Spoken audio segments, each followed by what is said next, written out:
어저께 뻔뻔하게도 면죄부를 받아낸 벌써 두 번째죠. 권익위원회한테서 한 번, 이번에 검찰한테서 한 번, 경찰까지 치면 세 번이군요.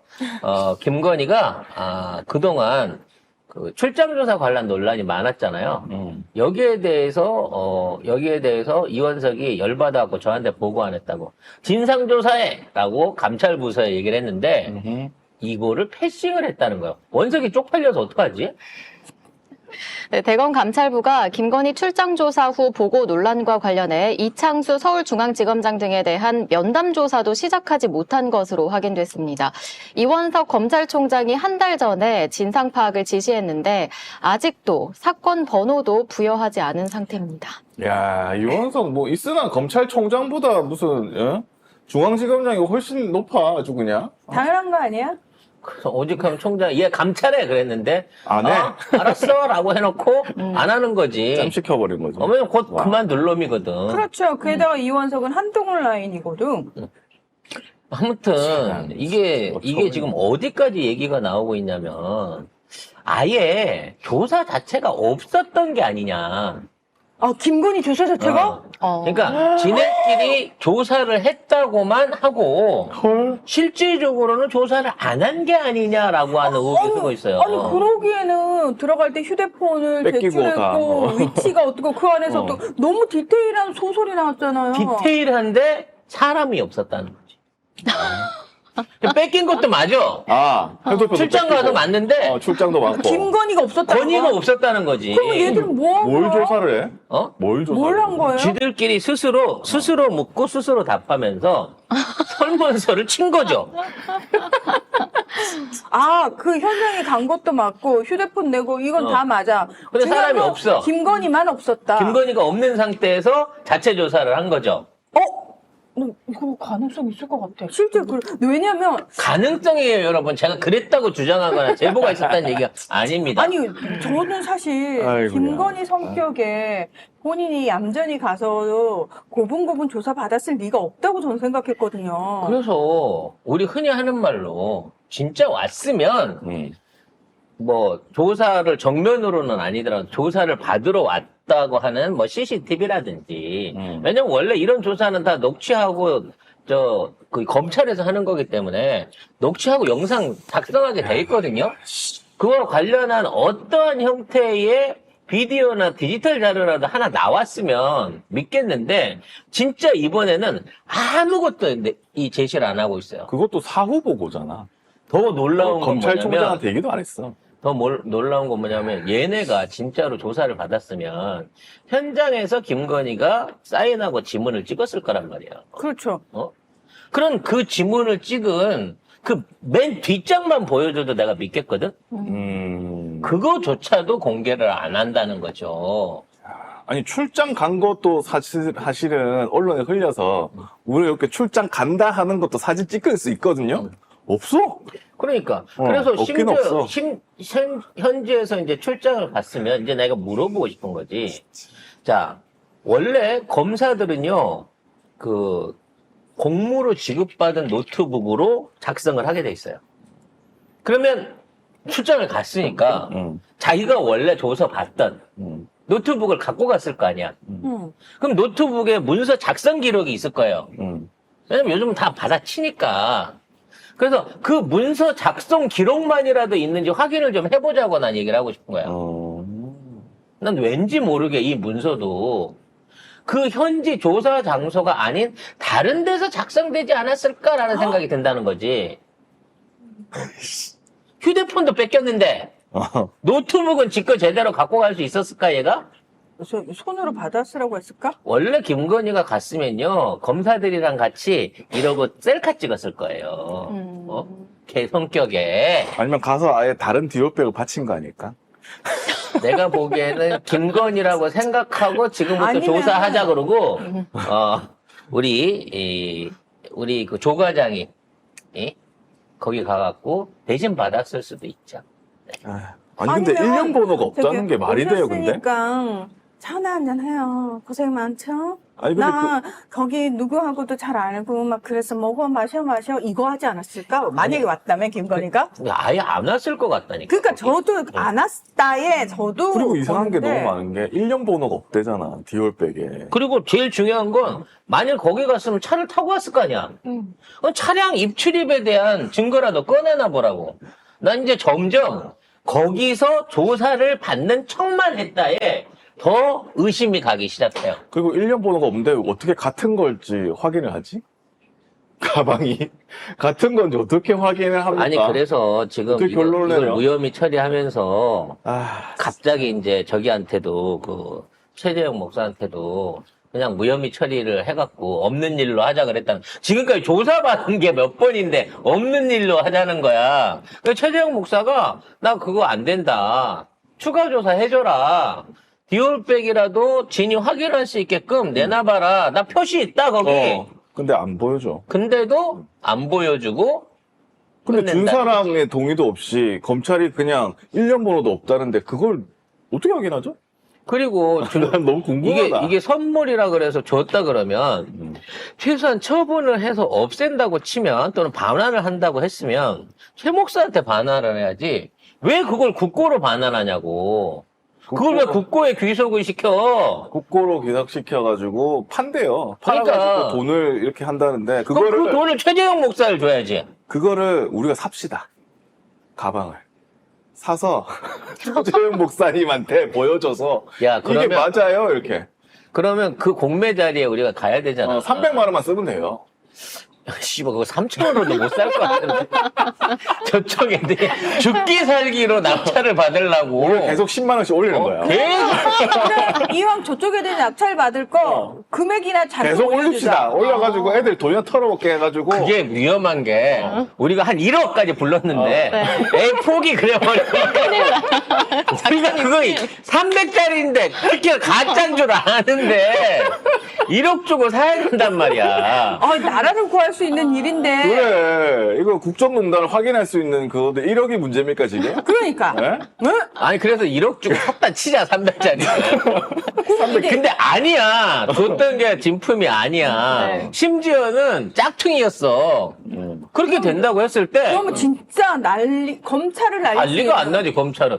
중간에서 어디서 바뀐 것 같은데? 에이. 나는 잘 모르겠는데. 그래서 그 사는 순간부터 계속 영상에 남겨놔야 돼요. 최재형 목사님하고 같이 가가지고 아니, 그러니까 경매 받는 순간부터 우리가 다 녹화를 찍어갖고 경매를 받았다 치잔 말이야. 아니라고 할지라도 우리가 모르지. 우리가 갖고 있던 것만 꺼내놨지. 여사님이 가짜를 줬나? 이러고 얘기해버리면 소용없는 거라니까, 검찰 입장에서는. 교육 특검해야 됩니다. 그렇게 되면 또. 아무튼, 에이, 이런 짓거리를 진짜. 한 것도 웃긴데, 그나마 이게 정상적으로 이루어졌다 그러면, 아까 얘기한 것처럼, 관련된 서류 문건이라든지, 조사 과정에 대한 전반적인 기록도 좀 남아 있어야 되는데, 지금 봐서는 조서 자체가 없는 것 같은 느낌이 자꾸 든다는 거야. 그리고 말이 안 되는 게 지금 그렇다고 뇌물이 없어져요? 그것도 아니고 지금 다 합하면 뭐 샤넬 향수, 화장품, 위스키, 책은 버렸지만 어쨌든 이런 데 있잖아. 다 합하면 520만 원 정도래요. 근데 대가성이 없었냐? 검찰이 말한 것처럼 그것도 아니야. 김창준 전 미국 연방하원의원을 국무묘지 안장시켜 달라 요청. 그 다음에 미국 윤석열이 전직 연방의원협회가 방한할 때 윤석열하고 만나게 해달라 부탁. 통일TV 재송출하게 해달라고 했다. 이런 얘기를 하면 청탁을 한 거잖아요. 그리고 중요한 건 거기에 관련해갖고 대통령실의 공식적인 대통령실이 아니라 그걸 담당하고 있는 부처의 직원이 전화까지 했어. 전화를 해서 알아봤는데요. 곤란할 것 같은데요. 라고까지 얘기를 했잖아. 근데 검찰이 이런 청탁이 윤석열에게 전달되지 않았거나 실현되지 않았기 때문에 윤석열의 직무와 관련성이 없다. 직무 관련성이 없으니 신고 의무도 없고 죄를 묻기 어렵다. 아니 씨발 이러면 앞으로 뇌물 주는 사람들은 어떻게 뇌물 주겠어? 그러니까 앞으로 뇌물 받는 사람들은 꿀꺽하고 아무것도 들어주지 마세요. 그러니까 그래. 배우자가 꿀꺽하고 아무것도 들어주지 마세요. 그러면 죄를 묻기 어렵습니다. 이거 가만히 보니까 굉장히 공직자들한테 유리한 상황인 거네? 이제 뇌물죄 없어졌어, 이제. 이 정도면. 이제 대한민국에서 뇌물죄라고 하는 법과 처벌은 사실상 사라진 거예요, 이제. 아, 참. 늘 생각하셔야 됩니다. 항상 부인한테 줘야 된다는 거. 그렇죠. 그 다음에 외국인 시켜서 줘야 된다는 거. 그리고 뭘 들어줬더라도 들어준 게 없다라고 주장해야 된다는 거. 요 세 가지만 하면 아무도 뇌물죄에 적용을 안 받는다는 거죠. 그리고 감사의 표시로. 항상 감사해서 드렸다라고 하는 명확한 감사 카드 같은 증거를 남기면 이게 필요 없는 거예요. 디올백을 정말 줘도 돼. 수백억을 들여서 소송해서 결국은 깜빵간 프로포폴 때문에 협박받아 깜빵간 이재용 형님이 보시면 이 천불이 날 일인 거예요. 아니 뭐 이재용은 뭐 뇌물로 주고 싶어서 뭐 말을 사주고 말을 빌려줬겠어? 오죽하면 법원이 그랬잖아. 준 거 아니에요. 타라고 빌려준 거예요. 타라고 빌려준 것도 뇌물이 됐어 결국은. 아니, 줬다가 다시 받은 것도 뇌물이잖아. 그러니까 왜 이래? 빌려만 줬는데도 뇌물이 됐다고. 재용이 오빠는. 그러니까 이런 와중에 보면 이원석이 뭐 어쩌고저쩌고 큰 소리 쳤지만은 결국에 이원석 힘이 아무것도 없다. 이원석 패싱. 이게 결국은 한동훈이 아무 힘이 없기 때문에 그런 거예요. 그리고 검찰총장 이원석보다 김건희가 훨씬 높은 자리에 있다. 이렇게 된 겁니다. 야, 이거 당연한 걸. 대통령보다 높은 자리에 있는데. 그러니까 검찰총장의 지휘권은 이건 무시당할 수 있죠. 법무부 장관 정도 되면. 근데 이거는 김건희에 의해서 검찰의 지휘체계 자체가 완전히 개망가진 거예요. 이건 말도 안 되는 거지. 일단 세 번에 걸쳐서 이원석의 개무시가 있었다고 언론이 보도를 하고 있습니다. 일단은 이원석이 명품백 수사팀을 구성하라고 했는데 그런데 서울중앙지검장이 대통령실의 지휘 아래 전격 교체된 것이 있었고요. 그렇죠. 원래 하려고 했던 송경호죠. 그쪽 라인들이 강제로 전부 다 딴 데로 가버렸어. 딴 데로 바뀌어버린 거야. 근데 문제는 이러한 인사를 하는데 원석이도 몰랐다는 거지. 깜놀. 그리고 너무 잘 알려진 그 출장조사 사후에 보고한 거 이때도 패싱이 있었죠. 출장 조사를 한다는 것도 안 알렸지만 그러니까. 출장 조사 중에도 안 알렸고 하고 나서. 심지어 나중에 그걸 문책을 하라고 시켰는데 문책을 하려고 보면 얘네들이 어떻게 조사했는지 문건이 나와야 되잖아.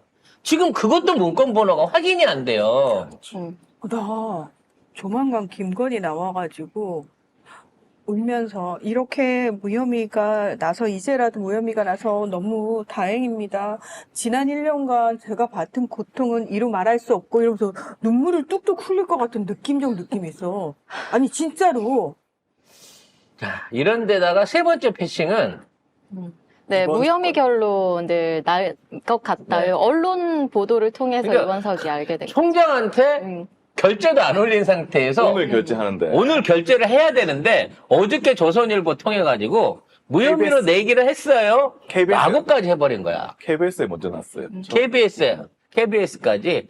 그러면 이와 같은 모든 내용들 속에서 이원석은 사실상 검찰총장이 아닌 거고 검찰총장이 얘기를 안 하는데 이거를 직접 운영하고 뒤에서 조정하고 심지어 언론 포레이까지 할 수 있는 힘을 가진 그 배우가 누구겠냐는 거야. 한동훈이겠어? 윤석열일까? 내가 보기엔 김건희밖에 없어요. 그러니까 결국 검찰총장을 패싱하면서 이렇게 김건희가 무혐의다라는 언론 플레이를 한 거잖아요. 그러면 이거 누가 보라고 하는 거잖아. 누군가가 우리는 김건희 무혐의예요. 근데 이게 바뀌면 검찰총장 탓이에요. 이렇게 얘기한 거예요. 진짜로 이원석이 진짜 간이라도 있고, 배알이라도 있고, 쓸개가 있는 사람이면, 이거 안 돼! 라고 반려시켜서 재조사해! 라고 얘기를 해야 돼요. 할 수 있을까? 이런 개무시를 당합니까, 총장이라는 사람이? 그러면서 무슨 야당이 요구하는 특검이나 야당이 요구하는 탄핵, 또는 야당이 주장하는 증인 요청에는 하나도 안 하잖아. 아, 법에 맞지 않는다고. 오히려 야당한테 지랄하잖아. 큰 소리 치잖아. 근데 마지막에 가서 자기 밑에, 한참 밑에 기수에 있는 부하들한테 야. 이러고 당하는 거, 안 쪽팔리냐는 거지. 그럼 앞으로 어떤 놈이 총장이 되든, 또는 어떻게 연공서열에 의해서 명령체계가 내려오든지 간에, 이런 게 검찰 안에서 옛날 같은 상명하복이 존재를 하겠냐고. 개판 돼버린 거예요, 검찰 조직 자체가. 왜? 건이 하나만 살리겠다는 이유로. 자, 이런 상황에서, 이렇게 원석이가 힘을 못 쓰고 검찰이 멋대로 노는 걸 보면, 김건희는, 아마도 윤석열이나 어떤 한동훈이 가지지 못한 검찰에 대한 특별한 장악력, 영향력, 뭔가 검찰 애들이 한동훈 영향력 없어도 지금 있는 검찰총장보다도 김건희 말을 들을 수밖에 할 수 없는 뭐 강력한 다른 무기가 있는 것 같아요. 난 이게 너무 궁금한 거야. 뭐가 있을까? 글쎄요. 이게 돈으로 있는 건지, 이게 스폰 관계로 있어서 있는 건지, 아니면 개인적인 어떤, 인맥 관계 내지는, 뭐 어떤 특별한 관계, 네. 심오한 관계가 있는지는 모르겠으나, 지금 있는 라인 안에서 검찰 안에 검찰총장의 뭐 법무부 장관의 입김은 아예 사라졌고요. 지금 있는 중앙지검장 따위가 검찰총장의 말을 이렇게 개무시하고, 심지어 감사를 해라라고 요구를 했는데, 이거는 이 중앙지검장이 손댈 수 있는 부분이 아니잖아요.